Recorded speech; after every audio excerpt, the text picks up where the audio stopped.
ஓம் சக்தி பராசக்தி.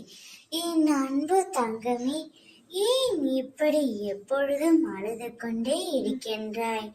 இந்த வாழ்க்கையே வெறுத்து போய் உட்கார்ந்திருக்கின்றாய்.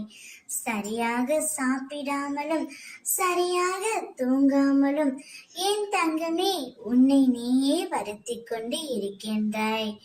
இப்படி நீ இருந்தால் ஏதாவது நல்லது நடந்துவிடுமா என்று நீ நினைக்கின்றாய். ஆனால் காலத்தின் கட்டாயத்தாலும் விதியின் சதியாலும் இந்த கஷ்டம் என்பது எல்லோருக்கும் வரக்கூடியதுதான். ஆனால் அந்த கஷ்டத்தை சகித்து கொள்ளும் மனப்பக்குவம் தான் எல்லோரிடத்திலும் இருக்க வேண்டும். எல்லாமே தாண்டி வந்தால்தான் வாழ்க்கை என்பது அழகாக இருக்கும். ஏன் தங்க, இவ்வளவு உன் துணையின் மீது அதீத அன்பு வைத்து இப்பொழுது கஷ்டப்பட்டு கொண்டிருக்கின்றாய். வார்த்தையிலும் சரி, வாழ்க்கையிலும் சரி, பொறுமை மிகவும் அவசியம். நீ பொறுமையாக இருந்தால் எதையுமே சாதிக்க முடியும்.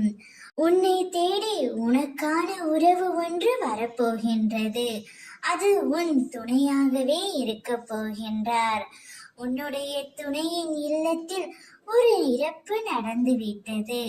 அந்த இறப்பின் மூலம் உனது வாழ்க்கையில் ஒரு நல்லது தொடங்கிவிட்டது என் தங்கமே. உனது துணை இப்பொழுது மனம் மாறி உன்னை தேடி வரப்போகின்றார். நீ அந்த உறவுடன் சந்தோஷமாக இருக்கத்தான் வேண்டும். வாழ்க்கை என்பது நாம் எடுத்துக்கொள்ளும் முடிவுகளை பொறுத்துதான் அமையும். நீ நல்லதே நினை, நல்லதே நடக்கும். ஓம் சக்தி.